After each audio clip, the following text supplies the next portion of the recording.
లోపం ఏదో చెప్పండి, చేతనైనా సరిదిద్దుకునేదను. అట్లయినా లోపం ఏంటో చెప్పమన్నదా? చెప్పమన్నదా?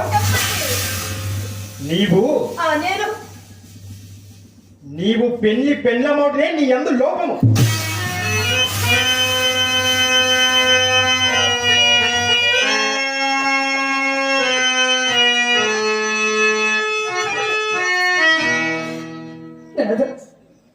పరితప్త హృదయైన నాతో పరిహాసం ఎదులకు స్వామి. కుల కాంతలనిట్లు దుఃఖపెట్టకూడదు. నీ అనాదరణ వలన ఇప్పటికే నా హృదయముకు వెళ్ళిపోతున్నది. స్వామి, మీరు నా దైవము, నా సర్వము. మీ దర్శనమే నాకు దేవతా దర్శనము, మీ సాన్నిధ్యమే నాకు కైవల్యము. ఇంకా మీరు ఉపేక్షించిన